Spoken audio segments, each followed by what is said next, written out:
Good evening, everyone. Welcome to Being Real with Les and Nompi. This evening, we are at it again. We are having one of those conversations that we believe are very critical to be had, especially in the times that we're living in, and to help our generation. You know, if there's any generation that is confused, I feel like it's ours, and it's really critical to have these conversations. Before we go any further this evening, I just want the people that are joining us, who are going to help us navigate this topic about marriage, to introduce themselves. I'm going to start, I don't even know where to start. Let's start with the lady who's using iPhone. May she please introduce herself? Good evening, everyone. My name is Tando. Well, evening for you, but afternoon over here. My name is Tando. I live in Ottawa, here in Canada, and work in global public health, and very much looking forward to this conversation tonight. Thank you so much, Tando, for joining us. And the only male in our midst. Good evening, everyone. My name is Prosper Dlodlo. I'm in Cape Town, South Africa, and married to a very beautiful wife with 2 boys and a beautiful girl. And welcome. To be here. Welcome, Prosper. And to my lovely younger sister, may she please introduce herself? Shanti. Hello, everyone. My name is Chantel, born to the Ramparts, married to the Mpedi Swas. I live here in Gaborone, Botswana, married to a wonderful man named Tinashe, and we have a daughter together. Her name is Shamiso. Welcome, Shanti. And is that Tinashe? And last but not least, our beautiful sister there in Durban. Evening, everyone. It's a pleasure to join you all on this panel. My name is Bongile Nari, and I'm based in Durban in South Africa. I'm married to one husband. He's a wonderful man. I thank God for him every day. We have one daughter, and she's 8 years old, and her name is Netemba. Thank you. Welcome. I remember Snare. Yo, guys, Snare, you just have to meet Snare. She's just a beautiful child.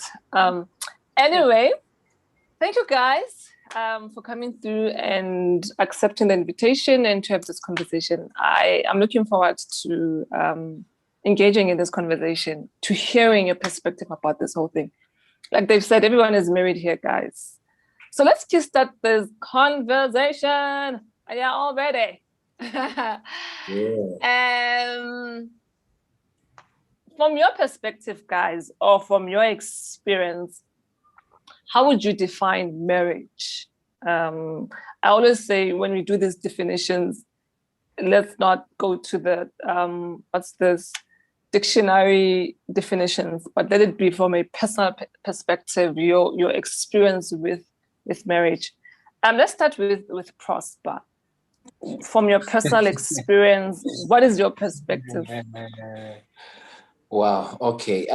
From my own personal experience or perspective, I would say marriage is a union between 2 people, who male and female, and who are intending to start a family together and help each other achieve their goals or be their best. So it's 2 people who come together and help each other to be their best in whatever they want to achieve, but plan to have a family together and have I would say let me keep it at that for now. Okay. So it's a union female Yeah. and male, or woman and men, Yeah. to help each other to be the best they can be in the Yeah. house and have a family. Oh, okay. Sbo, what are your thoughts? Well, I'd like to concur definitely with what Prosper has said. And I wouldn't want to obviously repeat what he has highlighted. But I think from an experiential point of view, I think I was asked this last year. It was my wedding anniversary last year. And somebody asked me, what has it been like, you know? Wow. And my answer was, marriage has been a bed of roses. It's literally been a bed of roses. And the question was, wow, you are so lucky, roses. We all are looking for roses. And I said, are you sure you're looking for roses? Because one thing you need to remember is that the roses come with stems which have thorns on them. And so when I say marriage has been a bed of roses, I'm not just talking about the petals, I'm talking about the entire rose bush with its thorns. And I also explained that a lot of the times we want to do away with the thorns, and yet that's what actually brings beauty to a lot of marriages. That when you have the thorns, the bleeding that you go through the experiences that you have, actually the staining of the roses brings even more beauty when they actually bloom and when they're in full bloom. So I'd say marriage is a bed of roses. No, nice, interesting illustration right there. When you said roses, I just thought of the red. I didn't think of the thorns and you know. So that's really interesting. Chantel, what's your take? Okay, I agree with everyone. I don't think there's a wrong definition of marriage from someone who's married. I think everyone sees it their way. But I would say, someone once said that marriage is the one place where everyone who is not inside is trying to get in, and everyone who's inside is trying to run out. That was just a funny definition. But I would say that marriage, to me, is the unifying of two different people. They're unifying. They're becoming one. That for me is marriage. When two people just come and they just have to unite, and they unite and become one thing, one cause, one purpose, one being. Yeah. Okay. Unifying, becoming one. Okay, I'm gonna ask a follow-up question on that. Just hope I don't forget. Tando, your take. I would agree with everything that everybody has already said. Absolutely. I really like the illustration on the bed of roses. I think it's spot on. I think the only thing that I would add, thinking back to the Genesis account, and it's impossible, I think, for me to define marriage without going back to the genesis of it all. And so if I go back to the Genesis account in chapter 2 of the Bible, verses 28 to 29, when Adam sort of wakes up from the sleep that God put him in and sees Eve for the very first time. And, the Bible telling us the man shall leave his father and mother and cleave unto his wife, and the two shall become one flesh. And then in verse 25, when he says they were both naked, the man and his wife, and were unashamed. And I really sort of love that, because I think that definition around naked and unashamed is really what marriage, in addition to what everyone has already said. Because what it is, when you look throughout the Bible, there is a sense in which nakedness tends to be associated with shame over and over again. The shame of that nakedness did not appear. Like there's this idea that nakedness is shameful, particularly, especially after sin. But when you go back to the creation of marriage and this idea of it being the only context and the only institution in which two people can be naked and unashamed. And that is gloriously beautiful in and of itself. And that is not just physical, it's emotional, it is spiritual, it is really that oneness of two people. You know, it's easy to love somebody when you don't really know, when you know them artificially, right? But this idea of two people being completely naked and unashamed, this idea of being fully, completely known in every way, physically, emotionally, spiritually, in every single dimension, but being unashamed, right? Like this kind of love that says, I'm here to stay no matter what. This whole idea of just two people being naked and unashamed and growing together in that experience of loving each other unconditionally in that context of, I think that's just that beautiful reality of a love that is there to stay no matter what, kind of naked and unashamed, I think. Wow, you guys are deep. Hey, there's a deep. Wow, okay. You spoke about more or less you guys are saying the same thing, if I get what you're saying. Let me just go a bit further to say, whatever that you have said, how does it look like on a daily basis? How does it look like practically, like when you get my question, guys? How does it look like? Give me that picture. You know, I want to see it very clear: the unashamed, the nakedness, the roses with the thorns, the unifying, the unity, the family. Like I'm bringing all these things together. How does it look like? Anyone who wants to say can go. Now we are in the conversation. No need to point. I think it definitely doesn't look like Hollywood.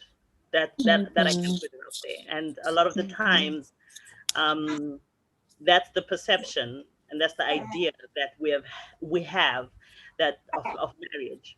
And partly, I think largely because that is where we have formed our ideas from. That's where we have gotten our information from in terms of what marriage looks like. So a lot of things that we watch in the soap operas or even in probably the Hallmark movies, whatever we are exposing ourselves to, marriage doesn't look like that. Real Christian marriage looks like the relationship that it is supposed to mimic of Christ and his church. And that is a relationship of sacrifice, a relationship of commitment, a relationship of service, a relationship of forgiveness, a relationship of a lot of tears, a relationship of thorns, of carrying of crosses. And I know I'm throwing in a lot there, but partly because the question you've asked, I think it's quite broad. And so it looks like a lot of different things for a lot of different people because our experience will all be different. However, our one rallying point, you know, as Christians, mind you, what I will say will be punctuated by my faith and my belief in Christ. And so one rallying point that we do have as Christians is that whatever form or shape or whatever path your marriage is taking, if you have one rallying point, which is the cross, which is Jesus Christ, we will basically all end up at the same destination, having taken different paths. So marriage is a lot of different things for a lot of different people. I could speak from my experience. I could speak from the experience of from observation, but I'll just put it there, just to start off. Yeah, I think what you said, Siwa, just to react to some of what you said about, I think when you talk about this carrying of crosses and forgiveness, because you're asking us like, what does that look like in practice, you know? And so I've been married for what is it now, 8 years, which really doesn't.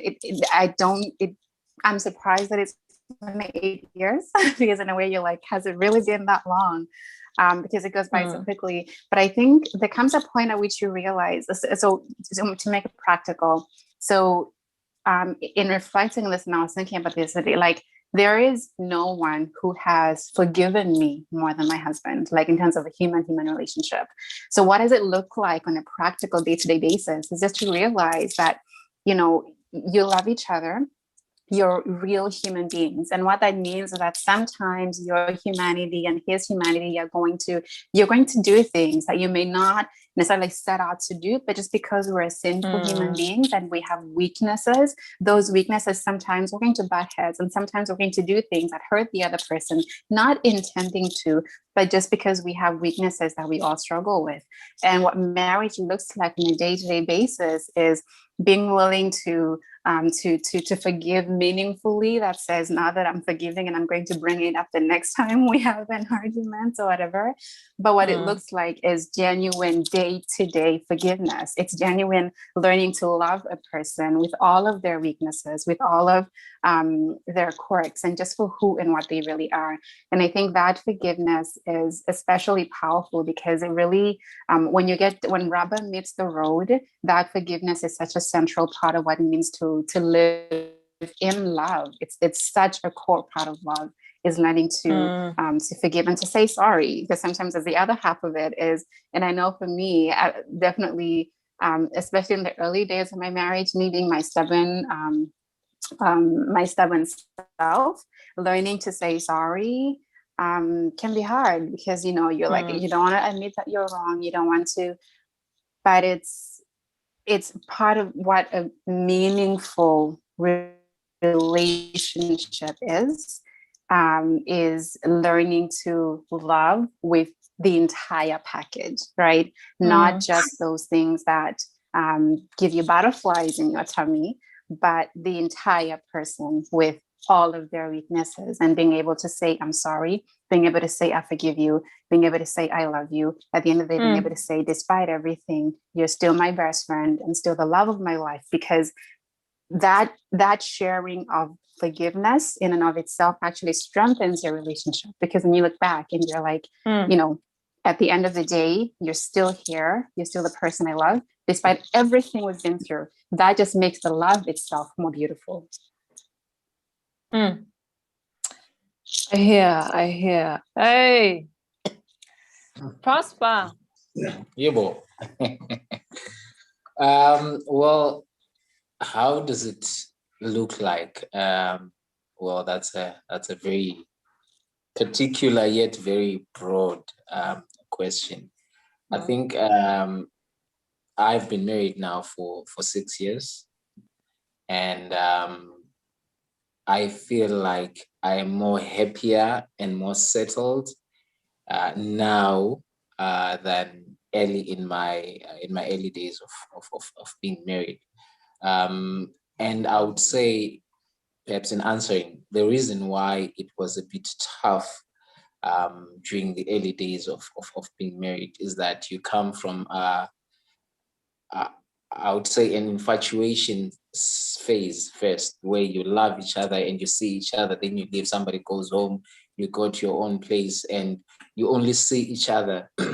When you see each other, you see each other to express that love and be lovey-dovey. But now when you start living together, you are now not meeting with an intention of pleasing each other and making each other happy. There are many other responsibilities that then come into the house, cleaning, finances, cooking, like a lot then comes into play. Then you start seeing this person for you start discovering certain things that you did not know about this person, and at times you don't understand why they do certain things and why you're not doing things the same way. But then with time, start learning to understand that your how you view things or how you see things is not always the right way. There are other ways of doing things, and it is that I think that's where character really gets to be built, where you start giving up of yourself, giving up certain views and certain ideas, things that you inherited from your family and you saw as very important, but now you see that for the sake of union, for the sake of peace, for the sake of a very warm environment, you need to forego some of the things that you held dearly. So for me, I would say practically it is giving bits of yourself, even when it's painful to give them, for the sake of somebody else's happiness. Because when they are not happy, you can't be happy. And it is you trying to make them be the best that they can be, whilst they are also trying to make you the best that you can be. And for me, when I chose my wife, I wanted somebody that was going to challenge me.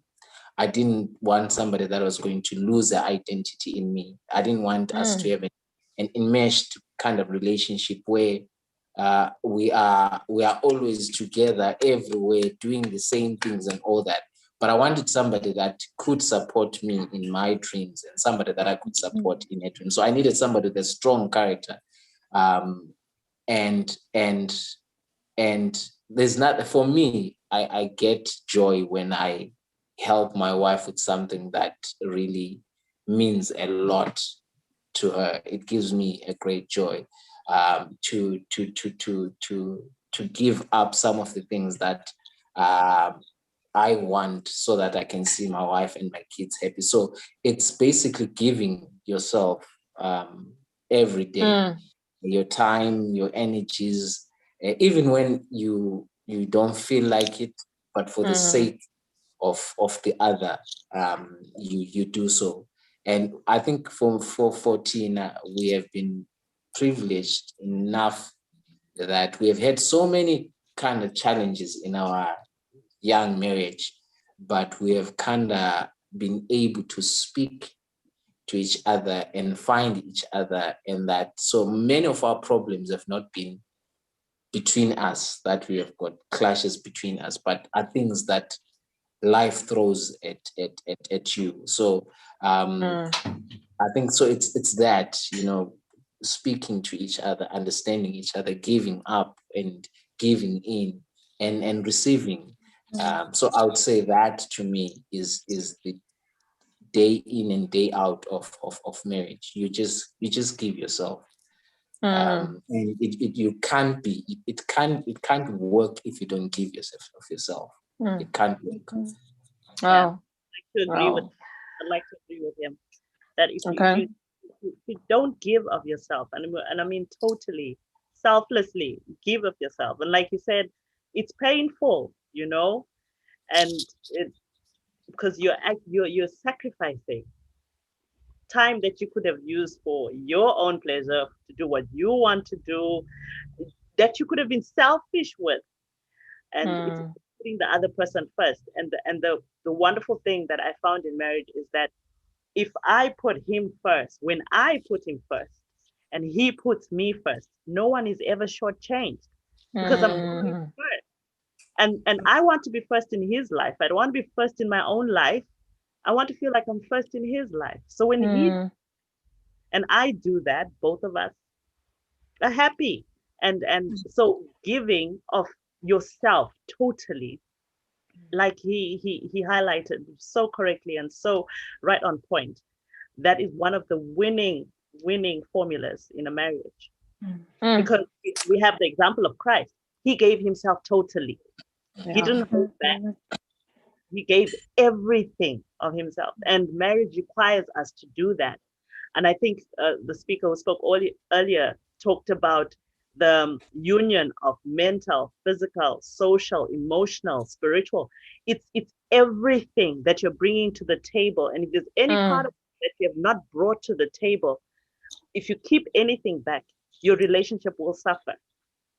And I think it's also the fact that I think you then begin to realize as well the value of the little things. And I think, and I don't know whether it was Prosper or Sponge who mentioned this earlier, like your perspective on romance completely changes in marriage, especially when the kids come in, because, nothing wrong with roses and chocolates and all of that. And it's great in the courtship days.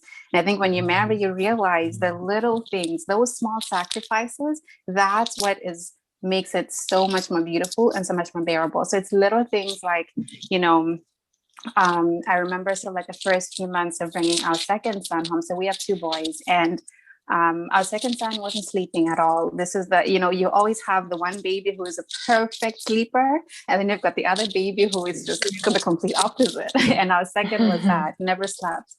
And it was things like my husband, knowing that he has a full day of work ahead, and I was still on maternity leave, when the baby would wake up at 2 a.m. in the morning, he'd be the one to go get him, change his diaper, bring him to me for me to feed him.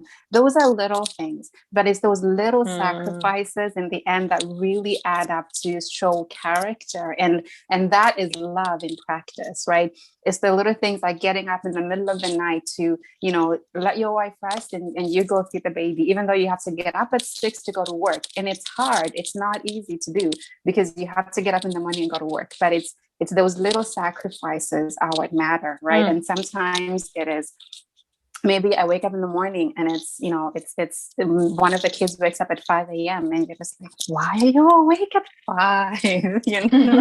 Go to bed. But they refuse to go to bed. And so you look at each other and you're both tired. And sometimes like, okay, you know what? I'll let my husband rest. I will get up at 5 and go keep the boys, give him an hour to rest. Like those are the little sacrifices, right? The little things you do for each other on a day-to-day basis. But in the end, that is love, right? Like it's not, it doesn't have to be big things. Just to underscore the point that both Bond and Pastor made, like the sacrifices, even the little things matter. The little things that show you're thinking about each other, that you care, and that you're trying to support each other in every way possible. Day to day, those things matter so much. Wow. Okay. Before I say anything, let's hear Chantal. Shanti, you unmute yourself. Okay. Are you Right, able to thank rotate your, I'm not sure if it's me, but your picture is, yes. Is it okay? Better. It's okay now. All right. Yeah. I take it we're still on the second question. Yes. Okay. Well, for me, I would say what marriage looks like is different. And this is my perspective. I think marriage looks different for different people. What my marriage looks like is not what the next marriage is going to look like. Because I believe marriage is something that needs to be tailored to the two individuals, different as they are. The union of Hubert and I, it has different characteristics. Maybe he is more domestic, I'm not. Maybe I am the domestic one and he's more, I don't know what the opposite of domestic is, but basically our marriage doesn't have to necessarily look the same as someone else's. So I'm just a huge believer in tailor-making your marriage to suit you. So I would say a marriage looks like someone wearing a tailor-made outfit. It looks like two people wearing, their own type of outfit. It's designed to suit them. It fits them. It's what makes them happy. It's what brings out the best in them. And it's what will help them achieve the vision of their family. That won't necessarily be the same for Prosper's marriage or for Tando's. And I shouldn't put that pressure on myself to have, my husband, kind of wash dishes and all of that. If that's not what works for us, it's okay. It doesn't have to look like the next person's marriage. And so I believe that we should remove that, that pressure, that red tape. Oh, the woman has to be the one to do this and has to do that. Of course, there's things that are feminine. And I think that's a different conversation altogether. What's feminine, what's masculine, properties that come naturally to the sexes. But I also think we should be careful not to put too much pressure on what a marriage should look like, as long as it's within the beautiful confines that God has set for the union of two. Of course, it has to be a man and a woman. I don't believe in any other type of marriage, and not even God formed that any other type of marriage. As long as it's a marriage that brings glory to God, that's what a marriage should look like. When you look at two people who are married doing their thing, their unique thing, it should make you just want to praise God and say, wow, God is awesome. He was able to unite Tinashe the sanguine and Chantel the melancholic and they're able to do this beautiful thing. I think that's what marriage should look like to me. It should just look beautiful and should just glorify God. That's just my opinion. Yeah. Hey, you guys, you're hitting hard. Wow. Okay. So Tando spoke about forgiveness. Like she was hammering, like she was emphasizing on forgiveness. And Sbo and Prosper, they were more on the selflessness, giving yourself to the other person, obviously, and receiving. Then Chantel now brought another perspective that you tailor-make your marriage. No one should tell you anything. It's your business, as long as it's in the confines of what God says marriage is. So now, from these beautiful, what you've given, what you've experienced now, where you are 8 years, 6 years, 2 years, 3 years.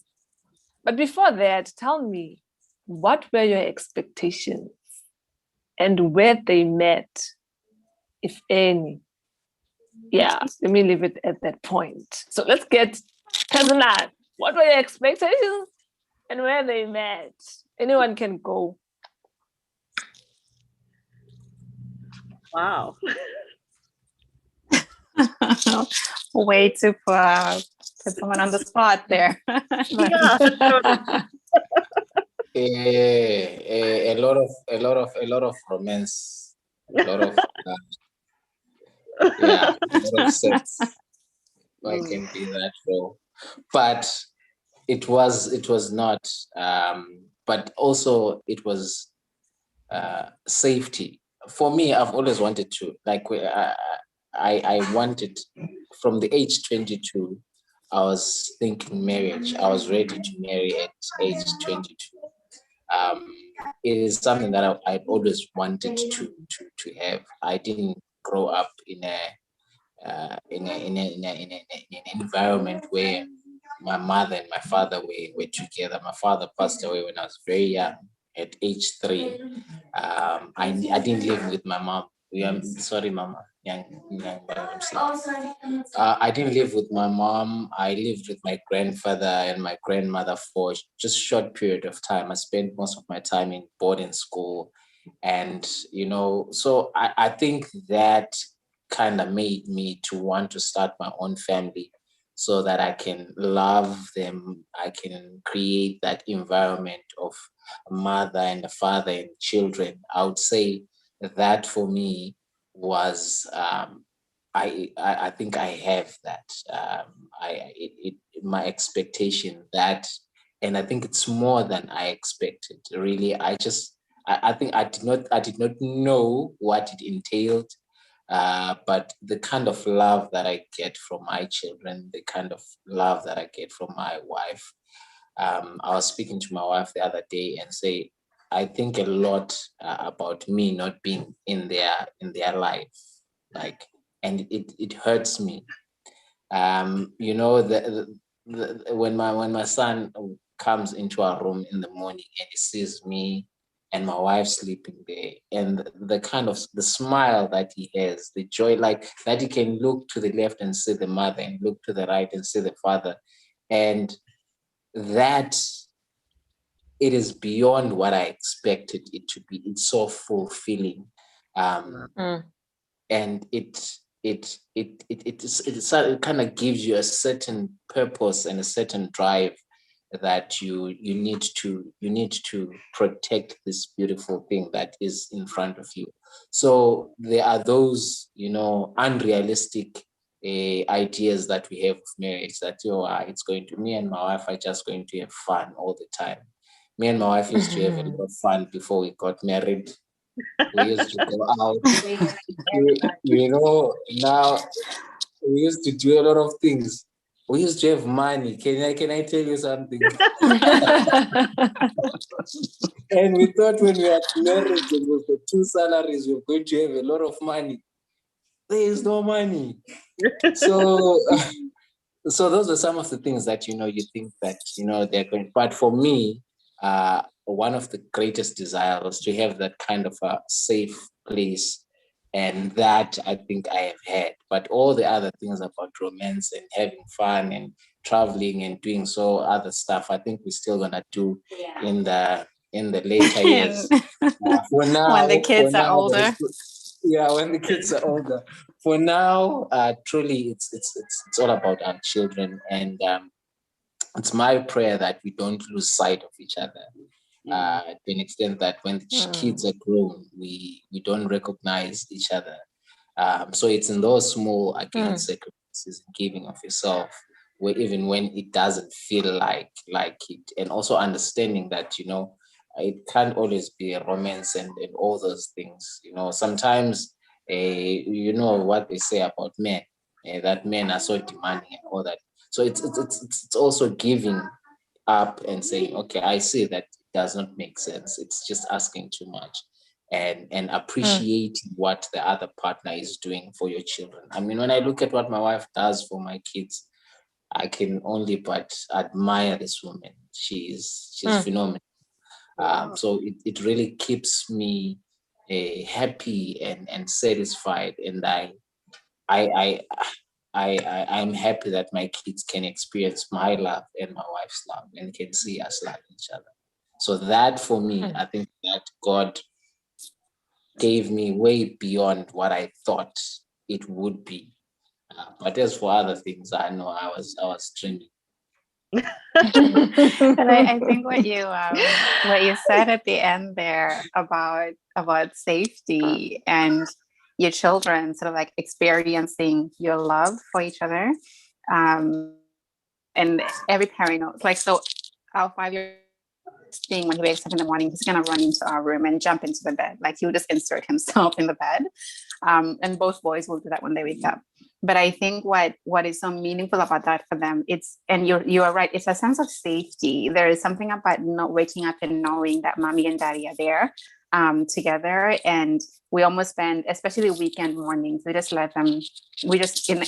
up just spending the whole morning just cuddling in bed with the boys, and just that sense of safety. And that's for a future conversation on parenting, but just the idea that parents' love for each other is such a sense of security and safety for the kids, right? Like, just beautiful in there.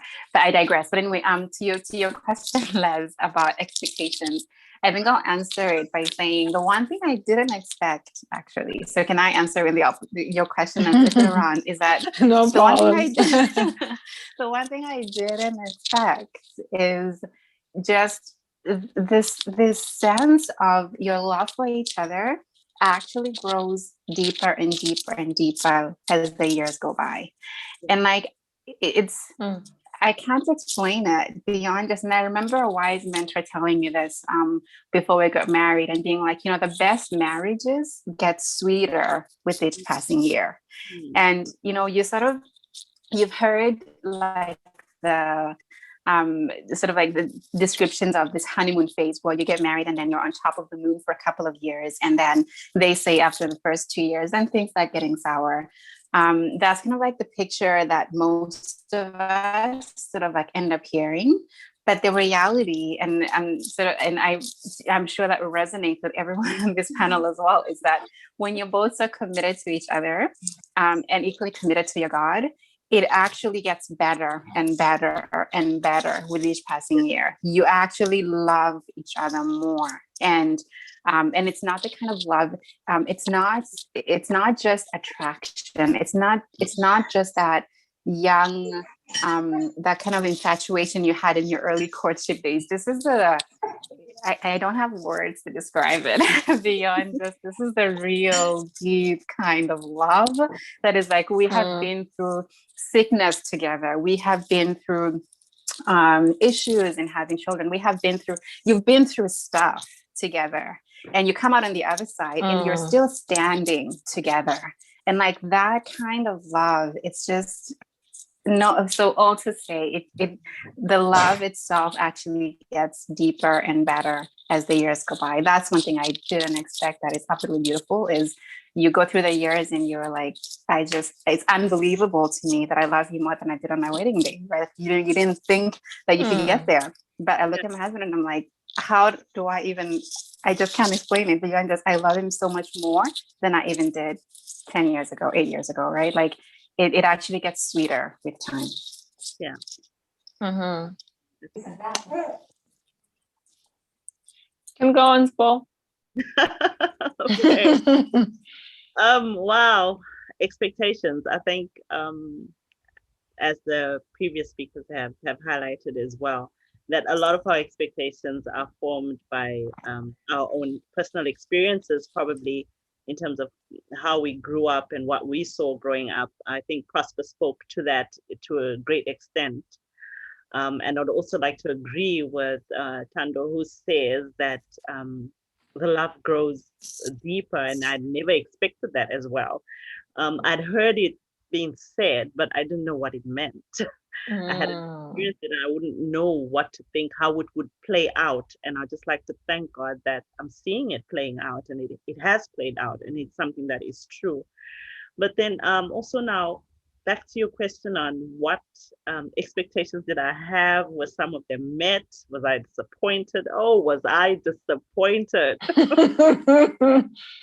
Well, I'll just pick on, I wasn't phenomenally disappointed. I guess if I had been, I wouldn't have stayed. So no, it wasn't a phenomenal disappointment, but I will say that it did stem from what I had seen growing up. One of the things that I did hope for and I did pray for was that my husband would love me immensely and intensely and deeply. And I'd like to thank God that he has been faithful to that, definitely. But what I saw acted out at home as love is totally different in some ways, in terms of how my husband acts out love, because I saw what my dad did and how my dad portrayed love and communicated love to my mom. One thing that stood out is my dad there was a time when I think things were still not as bad as they were, because my folks are in Zimbabwe. Every Friday, Dad would come home with a bouquet of flowers. I mean, like a real big spread. He'd bring a bouquet of flowers for my mom for Sabbath every Friday. I don't mean flowers to take to church, but flowers for her, flowers for the house.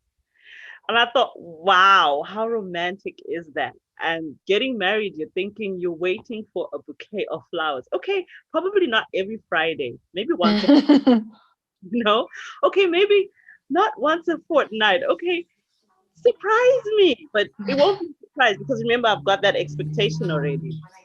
So that like I said, it wasn't a phenomenal disappointment, because I had to then learn and understand the ways in which my husband communicated love to me. And I had to then adjust my expectations. And I suppose in the same manner that he had to adjust his expectations, because he grew up seeing how his mom acted out love and how she handled the household. And I came into the marriage with what I knew, what I had been taught, or what I believed to be okay. So that adjustment phase for a lot of people can actually translate into a disappointment phase. But I thank God, because I quickly realized that no, and I could still see that my husband loves me. He just won't buy me bouquets every Friday, but he does love me. And as I began to shed that off and say, okay, that was my mom's blessing, that was her marriage. And just like Chantel said, that was my dad doing his thing with my mom. I need to find how I'm going to do my thing with my husband so that this works, and not to have unrealistic and unfair expectations on him, because that would be unfair for me to expect that, because that's not who he is. Who he is still somebody that does love me. And I should be able to see that he does love me, So I think in a nutshell, that would be my disappointment, which is not so much of a disappointment, because I think how we handle them and some of the things that we perceive as disappointments within marriages, really, we shouldn't be seeing them as disappointments. But like I said, they stem from what we have seen, how we have been educated, what love is and what love should be. Yeah. Okay. Shanti? Yes, I've been listening to everyone and I totally love all the perspectives that are coming out because I think this is going to give everyone a holistic view of what we deem marriage to be and how our experiences have been. But I would say my expectations, of course, like everyone else, some of them, some of the experiences in marriage have really exceeded my expectations. But some of them, didn't quite meet the expectations. But I would say I was not prepared for the realization that the way God formed me, the way he made me, the strengths he gave me, were gonna complement so well those of Hubert. It took us some time in marriage to actually learn that no, these strengths were actually made to complement each other. We had our expectations and we put these expectations on each other. I grew up like everyone else, of course, like everyone else, we absorb whatever we grew up seeing, and that becomes the measure or the expectation for what marriage is or what marriage should look like. I grew up with a very affectionate dad. I would kiss my dad on the lips. And I remember some people would actually be like, oh my word, in public, anywhere, I would kiss my dad. I was his little baby girl. That's what I was. And I remember at a premarital counseling, our counselors, I'll never forget, I cried so hard. They told me the expectation is that I should stop kissing my dad altogether and stop giving any sign of affection to any other male except my husband. They were right to a certain extent, but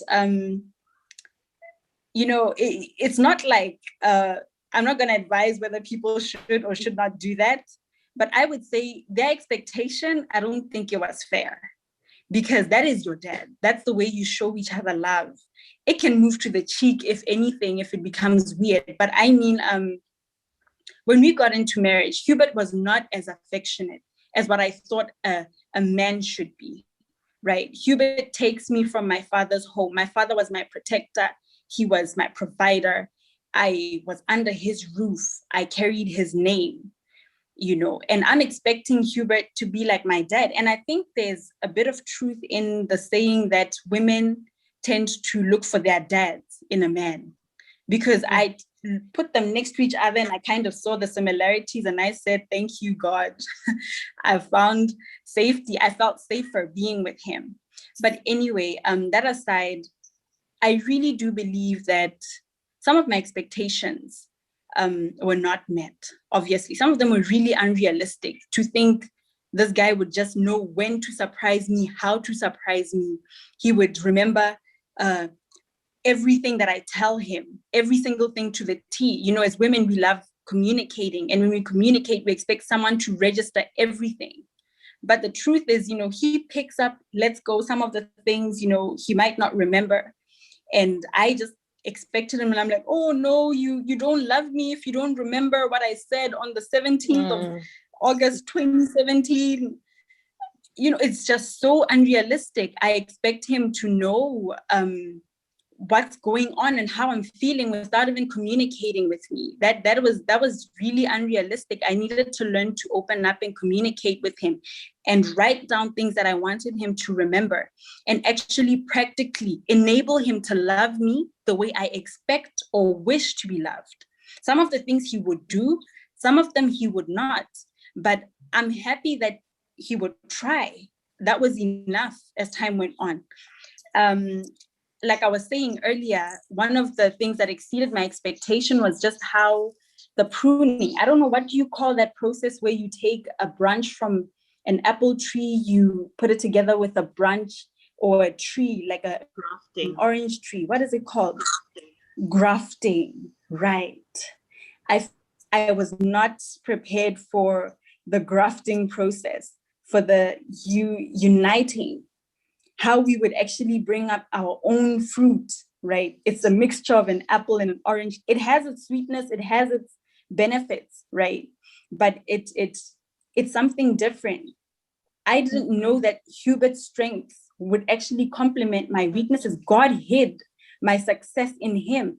We found that, you know, if we weren't united in prayer and weren't working towards the same goals, whatever we try and achieve separately would actually fail. It was shocking. It was like God was actually literally saying, I'm trying to push you together, learn to be together. And we found that when we submitted under God's direction and submitted ourselves to this pruning, grafting process that God was putting us through marriage, that the marriage was sweeter. It was better. It was functioning better. We were achieving more.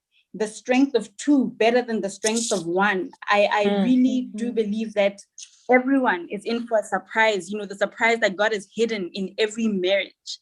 Some people call it the Sarah effect. The unity of the two, what they become. It's I think I was not prepared. I think we're taught about marriage, we learn about it, we talk about it, but not even Chantel saying her experience, being passionate, describing it to you can prepare you. You have to experience it. That's when you'll understand. I believe the panelists might have an idea and actually know what I'm talking about. That thing where you just reach this, I don't know what to call it. It's like a sweet spot, the core. It's like the souls are talking to each other. I remember one time as I finished, one time when I was expecting Shamiso towards the end, you know, I was at my heaviest. I would sit down and Shamiso would sit down with me. You know, it was tough.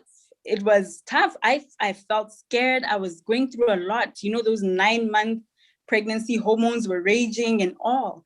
And I remember one of the evenings, he was massaging me, and he kept telling me, you're beautiful. You can do this. Oh, you've never looked more beautiful. And he just kept encouraging me. And I remember I'd cry and then I'd talk to him and cry and talk to him. And I felt like we were just uniting. It was the weirdest, most beautiful thing. I felt like I was one with him. Like my soul sees his past our physical bodies. Like I didn't care how I looked anymore. I felt like I could see his heart. And I think that's one of the most beautiful things that I didn't expect would happen in marriage. Yeah. Oh, deep, man. You're going deep. I wish I could understand what you're talking about, you know? See through someone's soul. Can I at the moment I can't. add one Anyway. thing before you move from your question, Les, because something that Chantal mentioned on communication, I think the other half of your question is how to deal with those expectations, right? Like that you bring consciously or mostly subconsciously into your marriage. And I think Chantal mentioned this, like communication is so key, right? Because you might have those expectations in your mind of, you know, it's my birthday and I'm expecting a bouquet of roses, or I'm expecting this and this and that. And in your mind, he should just know that that's what you want for your birthday. And if he doesn't, then you get upset. And you're like, where are the flowers? It's my birthday. But if you just take the time to communicate and just put it on the table that, hey, for my birthday, I want this, right? Like instead of expecting him to guess. And I think especially, I think women sometimes are more prone to this. I could be wrong. But I think it's just to remember that communication makes it just so much smoother. Sometimes just being able to talk about those expectations and talk them through and just like you were saying, Chantal, really just help each other to love each other in the ways that are the most meaningful to you, you know? And so if quality time matters, maybe it's a matter of just saying, you know, having a date night is really meaningful to me, and finding ways to help each other to express that love in the ways that mean the most to you. So just to underscore the point there, that the flip side of your question lies in how do you deal with, because if you're not careful, those expectations can derail your relationship, because you can build up resentment over, he didn't give me flowers for my birthday. And in your mind, it might seem like a small little thing, but over time it can build resentment if you don't deal with it, right? And so how do you deal with it? It's open communication. I think the more you talk, the more you communicate, the more that you put it on the table and you talk through how I guess just understanding each other's love languages. I hate the term because it's cliche a little bit, but in some sense, you need to help each other understand what is most meaningful to you and how you want the other person to express affection, but also understand how they do express affection and learn to appreciate it, right? And so I think communication is so key. That's all I was trying to say there. Okay. Thank you for that. I think also. So, you can continue. Okay, sorry about that. I think also to underscore what Chantel and Tando have said with regards communication. I think with marriage, you find that God has given us the gift of oneness, which is which is to mirror the oneness that the Godhead has, right? But in the oneness that we have been given, that we will experience, that we do experience, we can only experience it fully in the context of a relationship with Christ. And it's also important for us to remember and to understand that there's one thing that we can never do, even in that oneness, and that is mind reading. God has never given us that privilege. I don't know if I should call it a privilege, but he hasn't given us that power or that privilege for us to be able to read minds. I mean, even the devil can't read our minds. He just follows the cues of how we act out whatever's on our mind. So communication is key, because your partner, your mate, your husband, your wife can never read your mind. So if you have not communicated your expectations, chances are they will not be met, and chances are you'll be disappointed. So it's important that if you do have expectations regarding anything, any area of your life, any area of your marriage, that you do communicate those, and communicate them clearly too. Communicate them clearly so that the other person can understand, okay, so this is what's expected of me. And then you can discuss whether or not your spouse is able to meet those expectations. But communication is key. Okay, great stuff. I think you and Tando have summarized it nicely, the communication part. Moving right along, Prosper touched on it a bit, what I'm going to ask, but I would like to hear from you guys on, were you ready to get married? You know, there's that thing. I don't know. I'm not married, guys. I'm just speaking from hearsay. So bear with me. Be patient with me. There's that thing, like where I am now, I feel like, yeah, I'm ready to get married. I think I'm ready to get married according to where I am, perhaps the age, perhaps the experience I think I have had in life and stuff. But looking at where you are, do you think that you were ready for marriage when you got married? Prosper touched on it. Perhaps he can expand on what he said earlier. All right.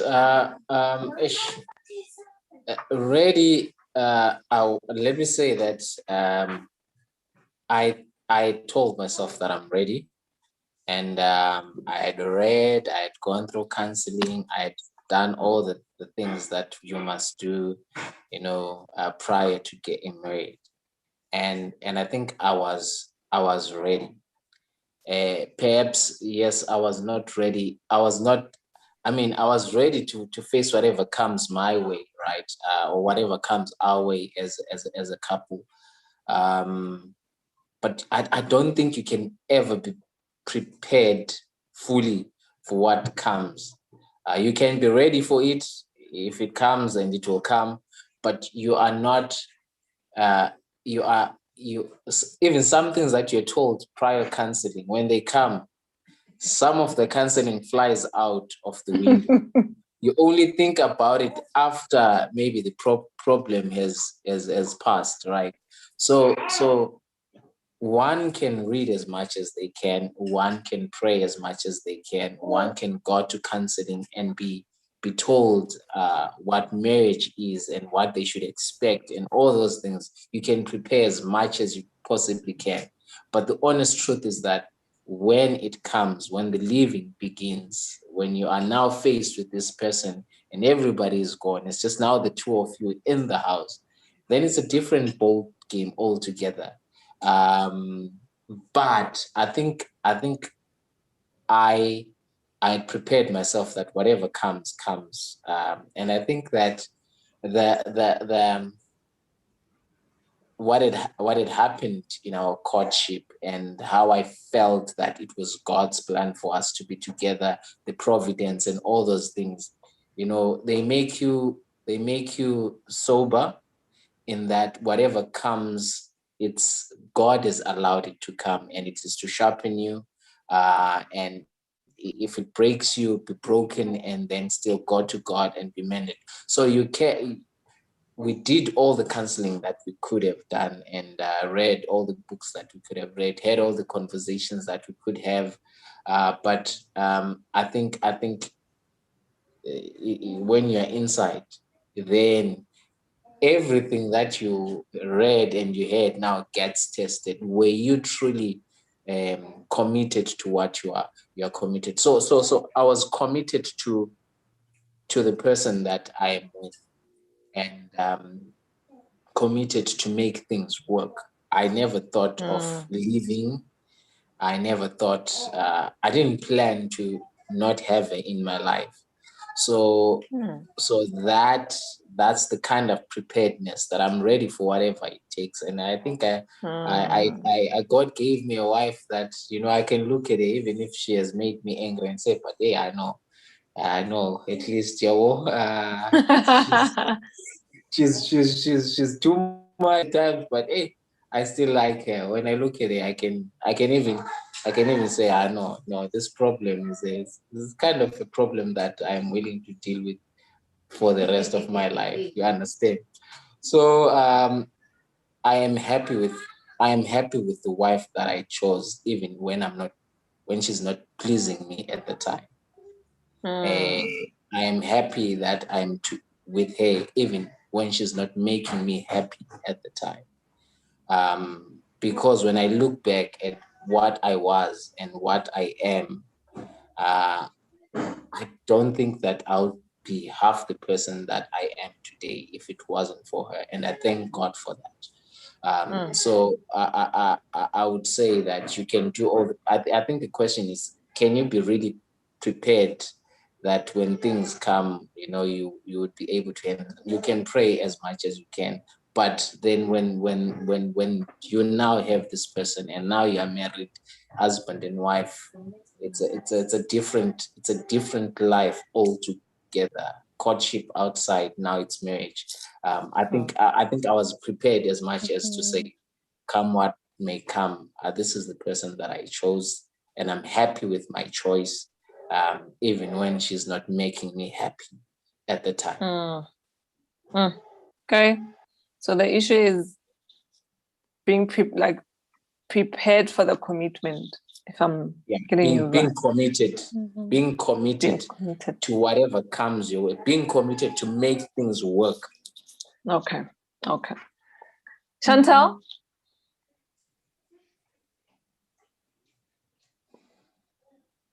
Emma. All right. I was actually hoping the sisters would go first, but I'll just say my personal experience with being prepared for marriage.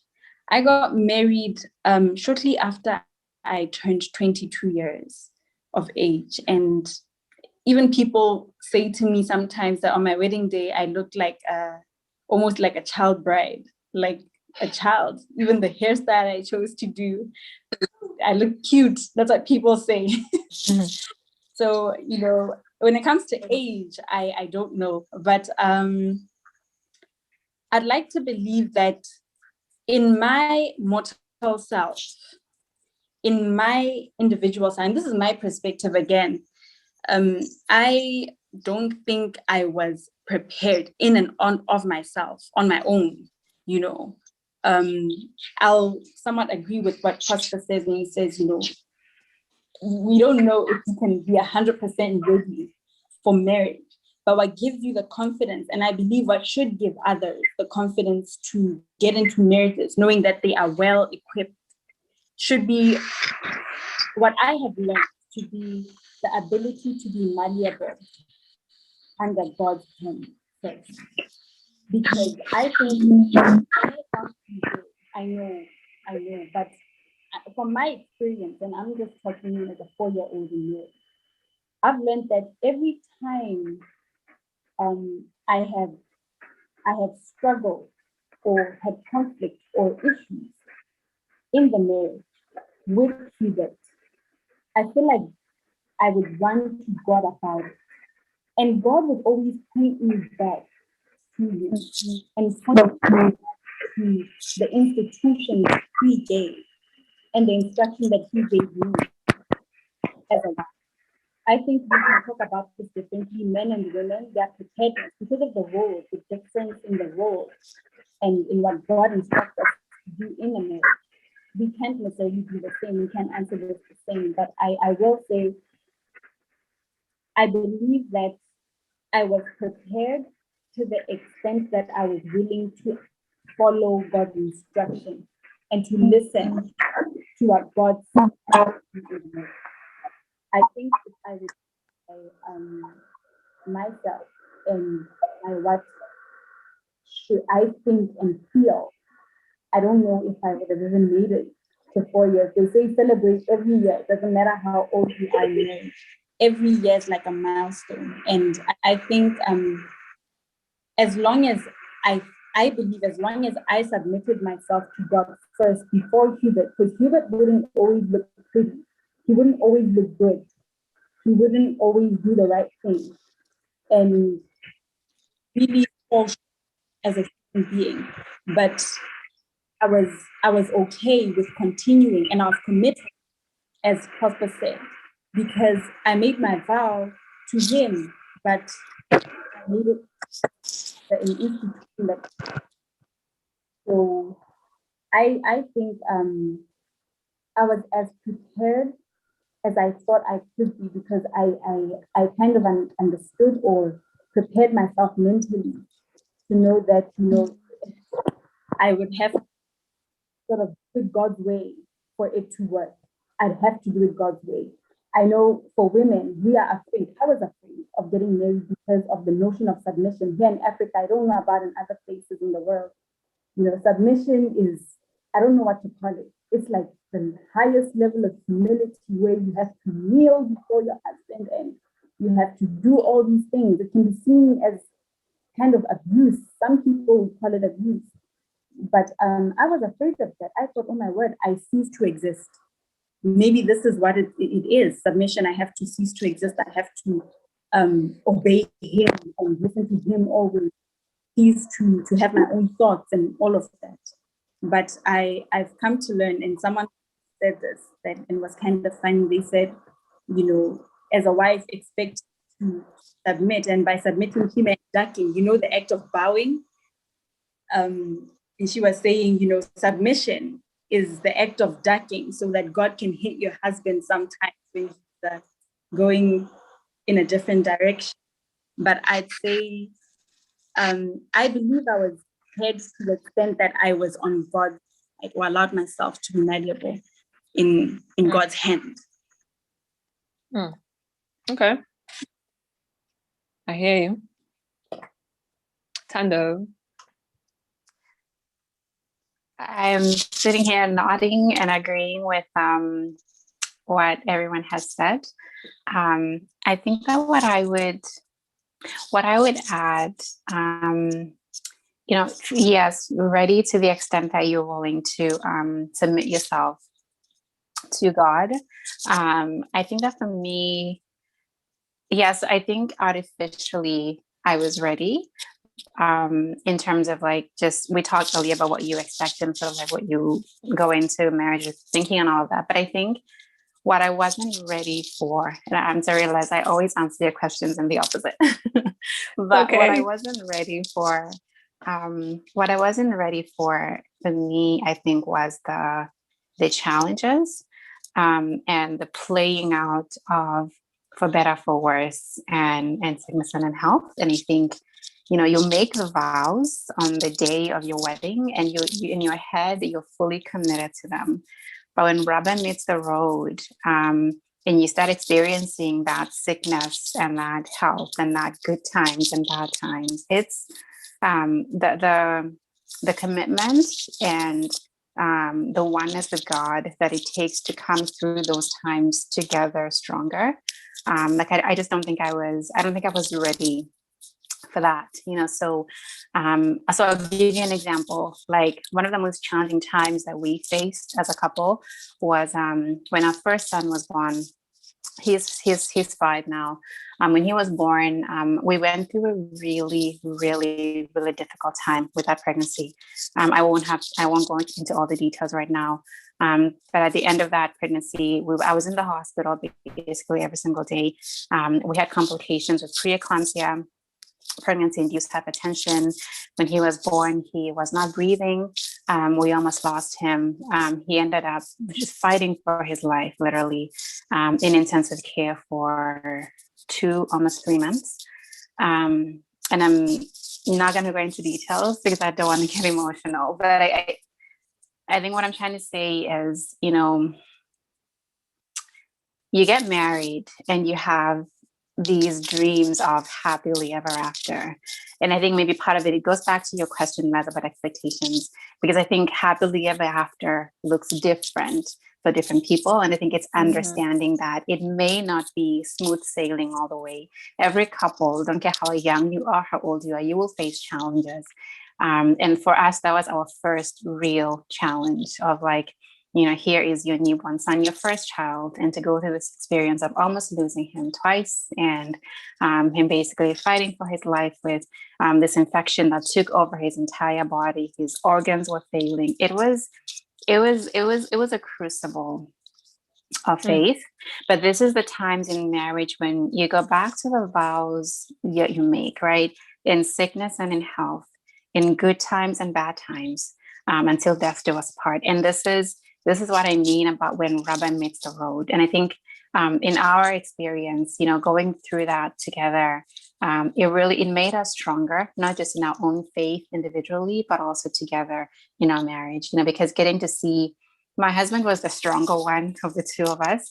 And he would always be the one reminding me, because I would spend nights just crying in my closet before God, just being like, I was distraught. I think also because as a new mom, you're just, the emotions and the hormones were overwhelming to me when he was in the hospital. And I think my husband would always remind me, you know, be like, of our faith.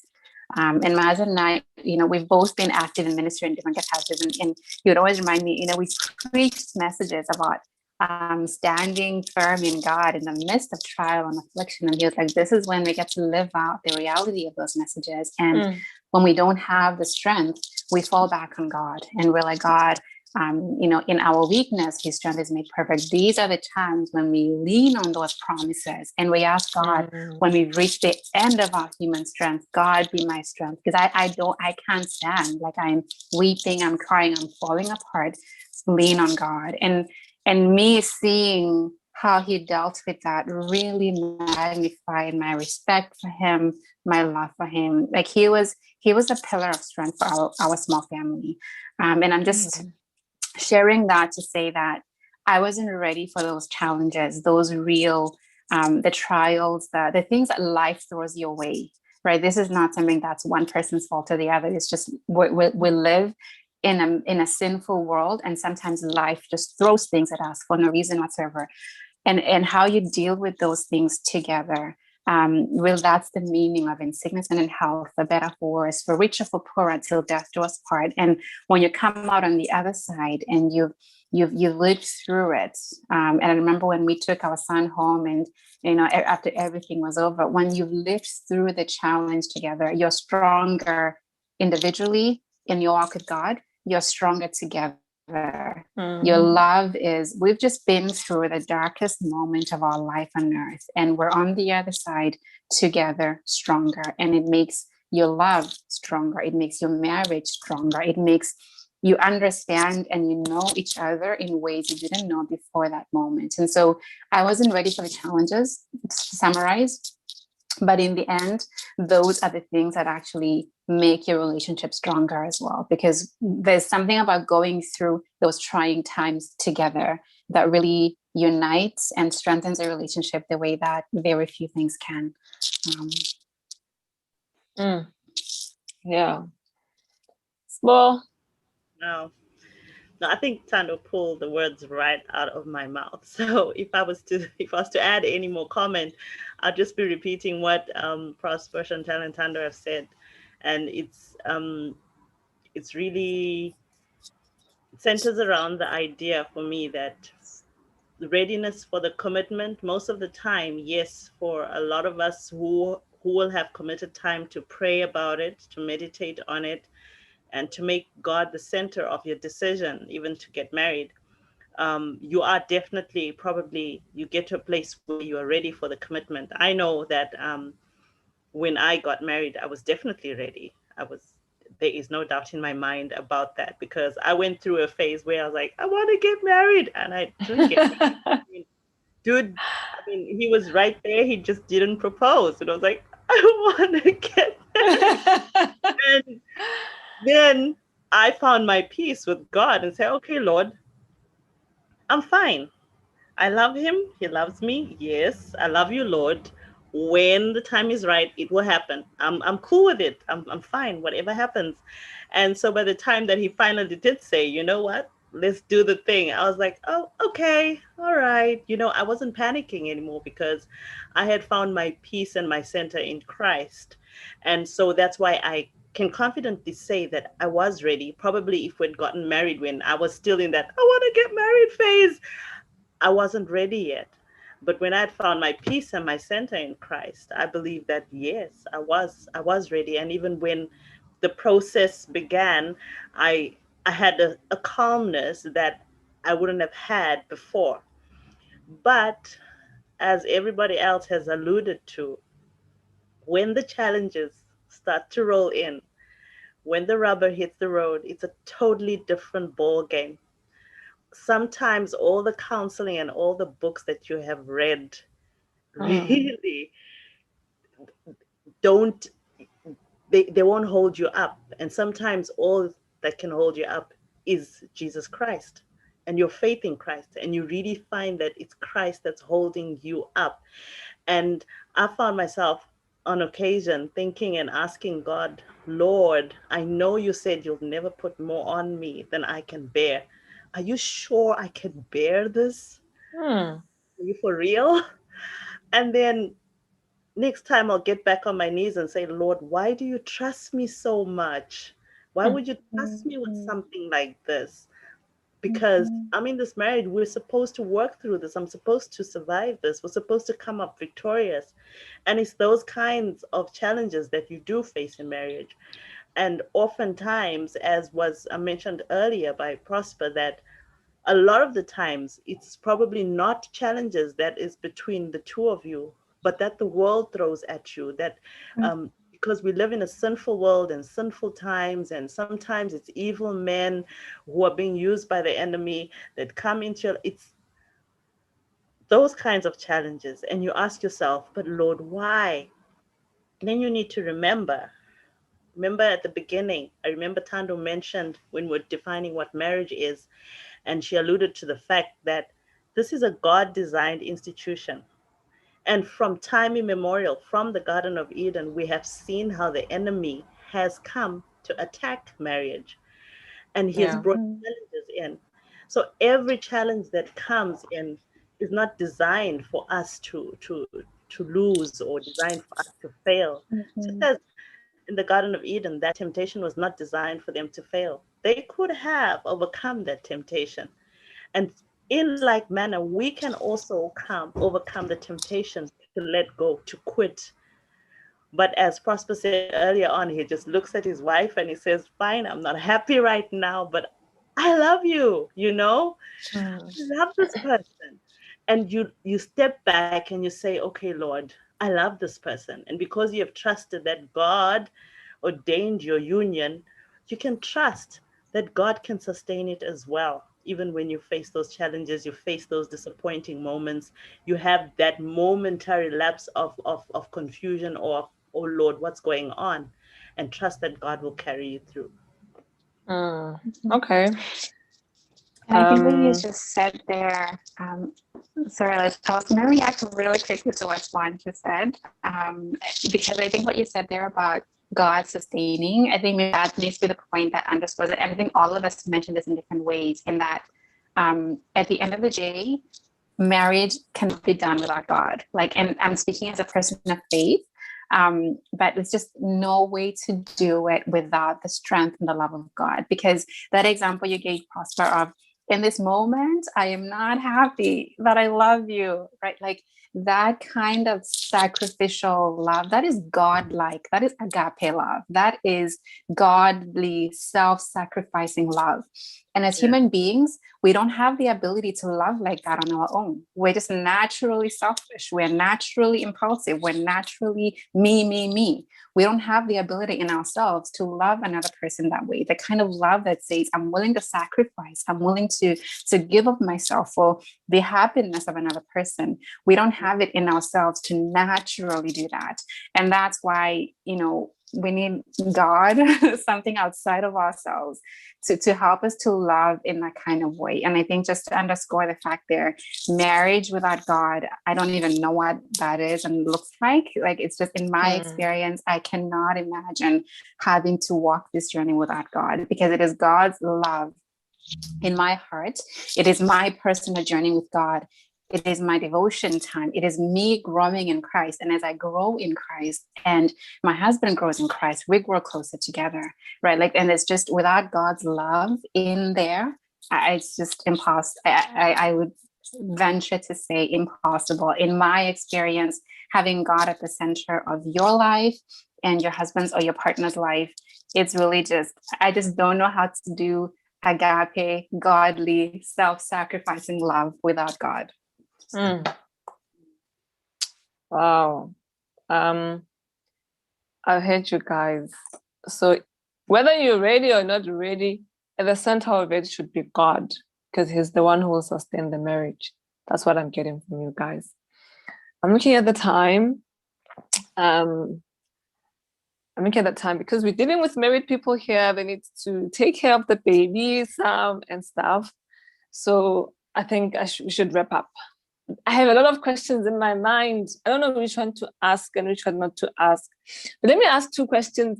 They might not be related, but try to match them as we close.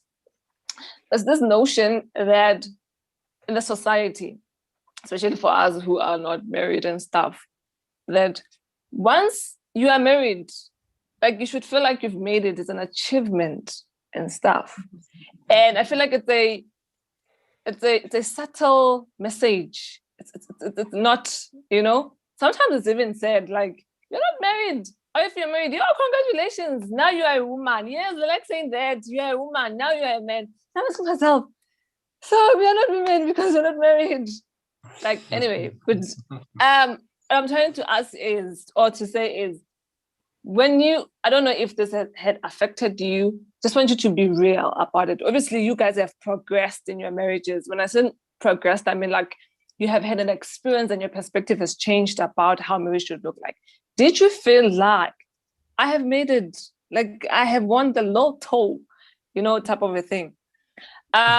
With that question in mind, just hold it. I want you, we're closing off. Another question is, what would you say to someone who's contemplating marriage, a young person, either they're not yet in a relationship, but they want to get married at some point, or they're in a relationship that getting into that phase of marriage, or people that are at the verge of divorce? What message would you give to them at this point? Like, as we conclude this conversation about marriage, what do you want them to remember, or what is critical? What do you want to communicate? So there are two questions that are not related, but try and bring them together. Anyone can go. Maybe let me go so that all right. So with the first one, did I think that now I have struck lotto? Yes. Did I feel it was an achievement? Yes. I would say I'll tell you why. For me, like I mean, basically in life, there are certain milestones that are general milestones that people need to reach, right? And for me, marriage was something that I needed to do. I had to do. I felt like it was another step in life that I needed to do. And for some time, I did not want to get married. But for then when I wanted to get married, I really wanted to get married. And I think what I dreaded the most, right? I was so sold on the idea of getting married, but what I dreaded the most was choosing a partner. I don't know how many times I spoke to God, like I wish I could just wake up married. Like I just skip that part of choosing a partner, just wake up married. Now with a partner, everything is sorted. I dreaded that process. So when I eventually got married to somebody that I was madly in love with, I felt like, yo, no, I've achieved, I've arrived. That's my personal that's my personal experience with that, whether whether it's an achievement or it's not. But for me, with the milestones that I had set in my life, at least that one had been covered, and without so much anxiety as I had of choosing the partner, everything just fell into place, like it just fell into place. And by God's providence, and I was married. And I guess to a certain extent, my prayer was kind of answered, because I did not have to really struggle with the wife that the Lord gave to me. It was so natural. Like on another day, maybe I could tell the story. But so I felt it was kind of an achievement because of that, and because of the goals that I had in life.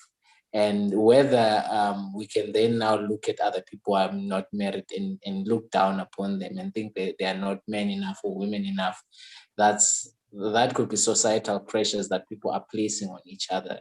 That really it's not true. Many people are married, but they are miserable. The spirit of prophecy says there are many who are mated but who are not matched. So we could be married, but we are having the worst kind of life. Hence, there are statements that says marriage is something that those that are outside want to come in, and those that are in want to go out. I definitely don't want to go out. I don't want to go out again through that process. Then to those that want to get married, if you want to get married, get married. For me, I felt like it happened too late. I wish I had gotten married a bit earlier. That's just for me. And I would say read as much as you can, pray as much as you can. The spirit of prophecy says that if you're in the habit of praying once a day, pray 4 times a day. Find people that you look up to, who are going to be real to you, who are not going to glorify or glamorize marriage, who are going to be real to you. And if you found a partner, right, get somebody who is going to facilitate communication between the two of you. Very important. Who is going to help you discuss issues that matter to you and be able to articulate what are they. And somebody who's already perhaps who's already married. So it would be best if you can do that. So get a couple that can assist you, and pray as much as you can, and study as much as you can, and give all to the Lord. If you still don't have a partner, then pray and stay. God will, don't panic. Don't panic. Then to those that are divorcing, wow.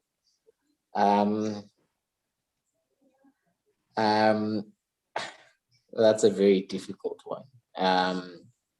I truly believe that God is able to to mend broken hearts and to bring people that have gone so far apart from each other, to bring them together. I believe that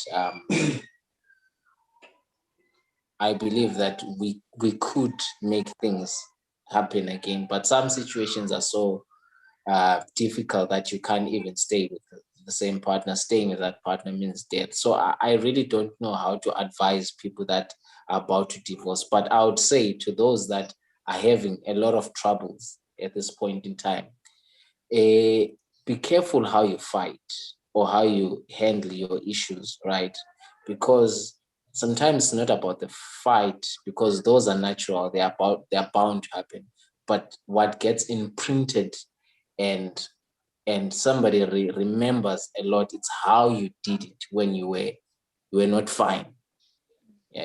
Like how if your husband is wrong, how do you handle the issue, the fact that he's wrong or he's done something wrong, and they've done something wrong, they've apologized, maybe you just you're not taking the apology, you're just sulking for long periods of time. So it makes the other person feel like why do I need to try so hard when the other person is not appreciating the effort that I'm putting? I know I'm wrong, yes, but that issue of forgiveness. So how you fight is very important, or how you handle issues is very, very important. It is what then leads to divorce, because somebody is then afraid that this thing is going to happen, then this is how the other person is going to. So a lot of grace and a lot of forgiveness is very important, so that it gives the other person, that thing that says, okay, I know things are not right now, but even though they're not right, my partner can assure me that I am not happy with you. You have done this and this, but let's work at this. But when the other it feels like the other is not working and is trying to punish you and make you feel the worst when you are already condemning yourself for certain mistake that you did, it's kind of counterproductive in a marriage relationship. So for those that are going through tough times now, consider how you engage, how you fight. Fight let it be civil, and let it be you addressing the issues, not you trying to hurt each other and make each other feel the pain and feel bad. And because you've wronged me, I want you to feel as much pain as I'm feeling right now. So how you fight is very, very important. If you consider that and have a look at that, then I think it becomes easy to deal with issues, because issues will come. So I don't really have much to say to those that are divorcing. I don't have experience there, but I will say that God is able. He can do the impossible. Those are my 2 cents. Okay. I think I agree with everything 100% what Prasad has said. So I'm not going to repeat it. I'm just going to add one piece of advice. And I'm speaking to the second part of your question, Les. Both questions a little bit as well. So everything Prosper said, and here's one little addition, is I think I'll speak to young people, especially young women. There is something about African culture, and you touched on this last, that tends to portray it as if you are not married by a certain age, if you don't have children by a certain age, you have not arrived or you haven't achieved as a woman, blah, blah, blah.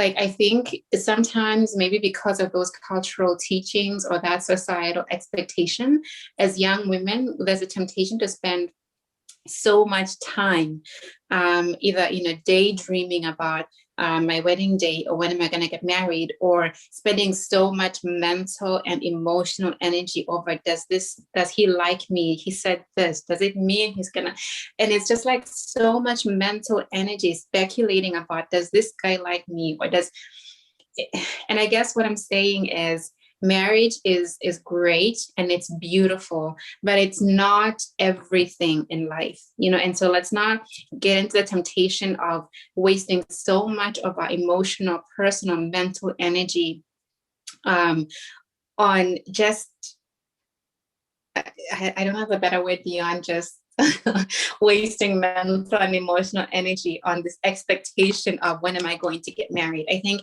my advice to a young person, particularly young women who are in that position of waiting or thinking about, am I going to get married someday, is just lean on God and lean on Jesus. And in this time before you even get married, don't waste the time thinking about, does he like me? Like, just spend your time where it matters, developing yourself, working on your career, your education, but most importantly, your walk with God. Because let it be said that yes, God wants most of us to marry, and God will bless most of us with marriage. But there's a very real situations where maybe God's will for your life, for my life, may not be to get married. And I think in African culture, we don't talk about that enough. There is nothing wrong with not getting married if that is God's will for your life, and so I'm underscoring the point that marriage is important. It matters. It is not everything, and so and I think I'm speaking so strongly because I've been in that place myself, go back like 10, 15 years and this emotional, mental place of like, am I gonna get married someday? Does this guy like me? He called me today, does that mean he's gonna propose? It's just so much mental energy that is wasted that shouldn't be. And instead, my advice would be just spend it on growing your relationship with God and lean on God to direct your steps. God is good. He's a loving Father. The Bible says he withholds nothing good from those who love him and walk uprightly. And so if it is God's will for your life, in his time, God will bless you with marriage and the right partner and a beautiful family and all of that, because God is good and God doesn't withhold good blessings. But just in the waiting time or waiting period, instead of spending emotional, mental energy on things that are not really going to help, rather spend it in investing in that walk with God and really lean on God and trust him. And I keep going back to God because God is the author of marriage and God is the foundation of marriage. And so I would just say to young women, especially, lean on God and wait on God, and take that from somebody who has struggled with that way back when. It's not as easy to do as it sounds, but God is faithful, God is good, and in his time, God will bless you with the right gifts, the right person, the right relationship. Just wait on God.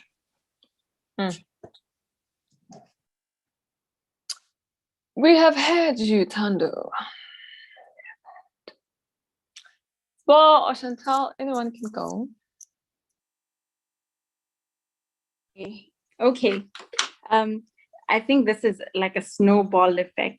What everyone is saying is kind of just adding to each other, and we'll just give this big bunch of advice that is all right. And I will just say, in terms of the first question about the lottery, winning the lottery, I would say, yes, marriage is a blessing. Marriage is a blessing. The Bible says he who finds a wife finds a good thing. It makes God happy when marriage happens. So it is a beautiful thing. And I think it's even more beautiful if it's done in the context of God.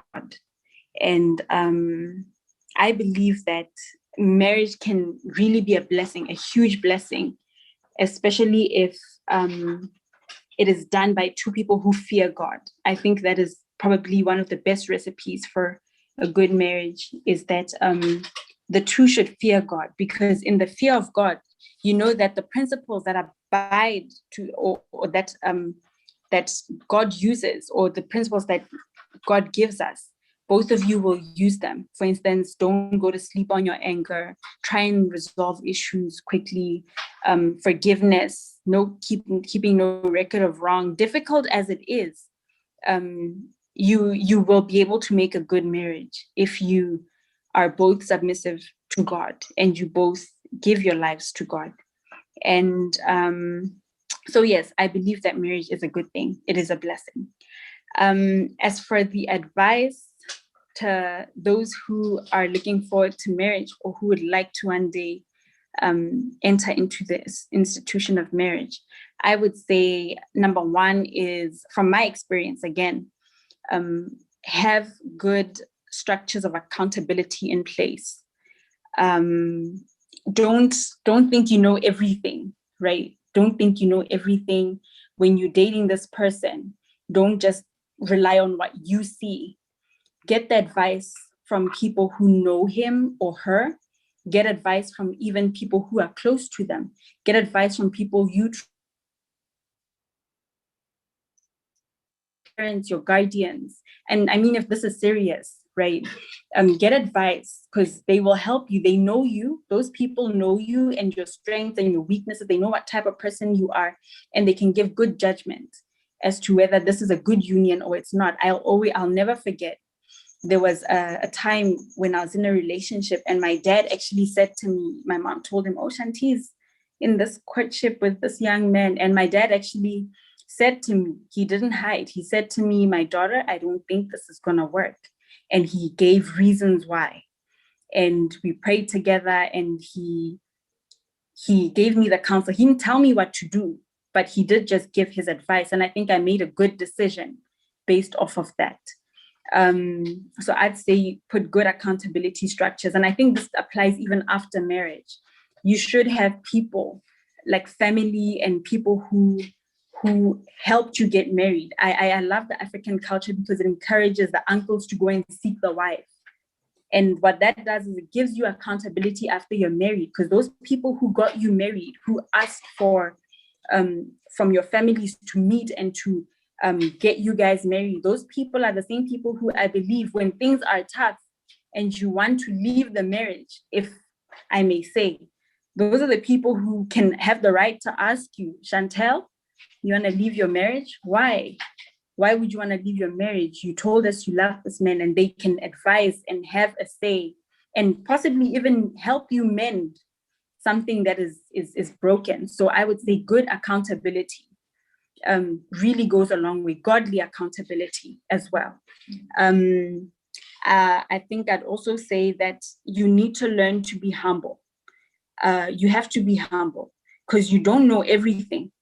You don't know everything. You're going to meet this person. You think your perspective is right. I see the world through my pink glasses, and yet you don't know. Maybe someone else's perspective is valid too. And you have to see things differently. So you have to be humble. You have to be willing to say sorry. You have to be willing to learn. You have to be willing to just let things go sometimes for the sake of the marriage. You have to be a humble person. You have to have humility and also empathy. You have to empathize. You have a lot of empathy to practice. You have to practice a lot of empathy, listening to the other person and really seeking to understand, sometimes even before you are understood yourself. So I think empathy is also a key skill that can be cultivated before marriage. It'll come in very handy. And I think also study the person. And I think we sometimes don't do a very good job of this. Really study the person who you want to marry. Don't think it's stalking. Of course, there's stalking, which is kind of wrong. But I mean, you really look at this person. How does he behave? How does he treat people? Even his friends, his female friends, his male friends. How does he treat his mother? How does she treat her father? Because that is most likely the way that they're going to treat you. A man, the way he treats his mom, you can really learn a lot. If he respects her and really listens to her, then you will know that he has learned how to respect women, and he will try his best, to his level best, to my understanding, he will do a good job of listening and respecting his wife, and vice versa for the male as well. Lastly, I would say there are certain standards that I don't believe you should compromise. Find out what those are. Find out what those are. It's very important, because otherwise you'll fall for anything.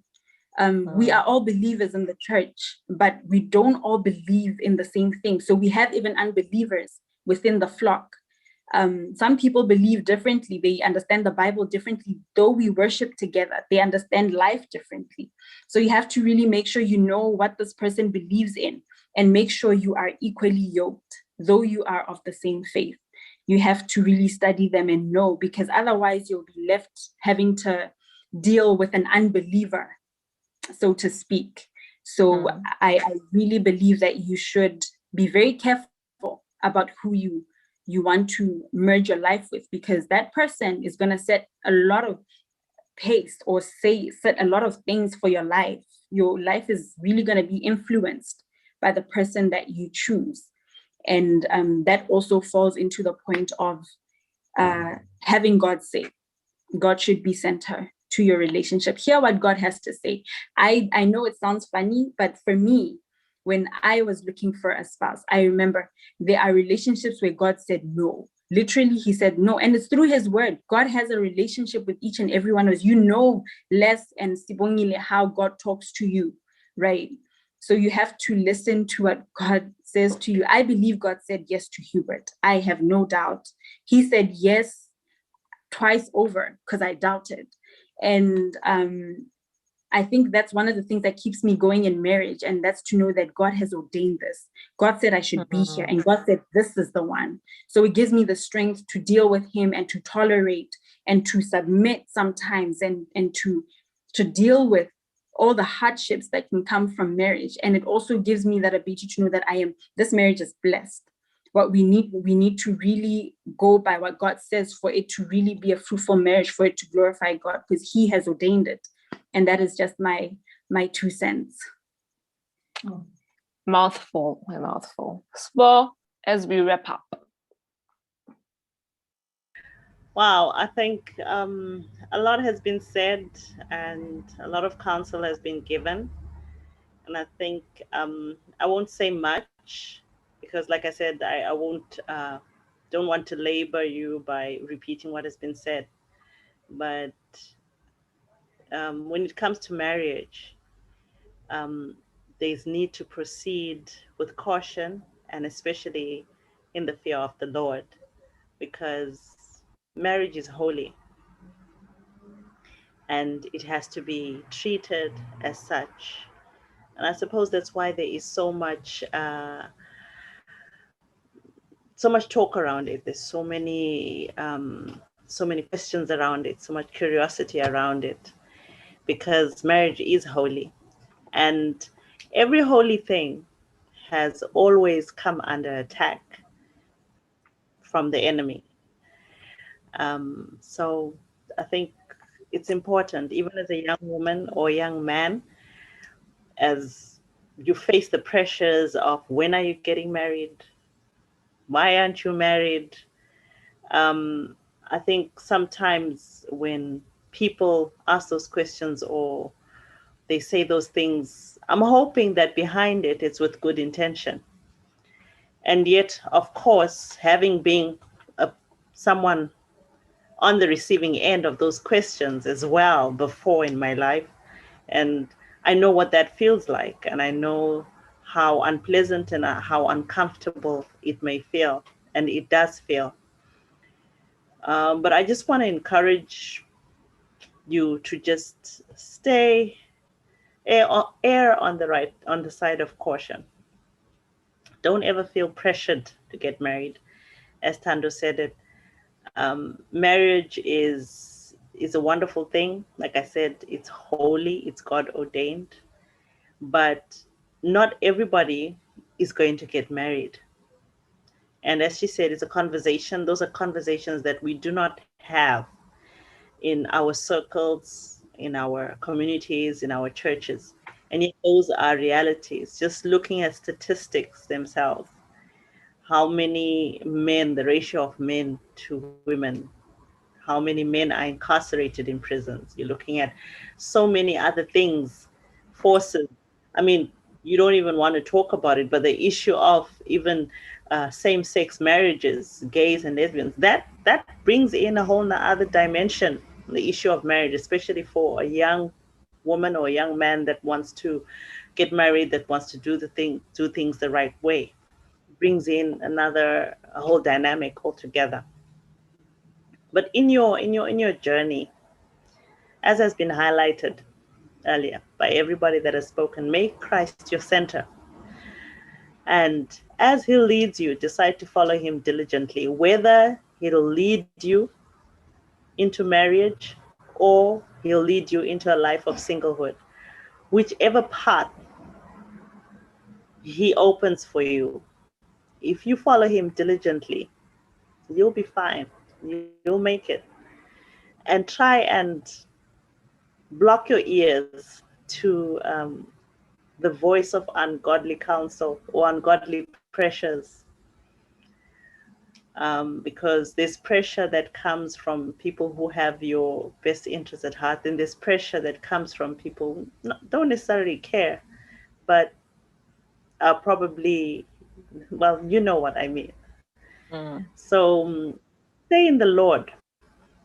He will tell you and he'll instruct you. He'll give you a spirit of discernment, which way to go. Go left, go right. Wait, move. Just as he guided the children of Israel throughout the wilderness, this is a wilderness of its own. He is a cloud by day to shade you from all the darts, the fiery darts of the enemy. He's also a pillar of fire in the night so that you can see your way as you're walking through this journey. So I just want to say, just stay, keep in the Lord. Let him direct your path. Let not our voices or the voices of men direct you. All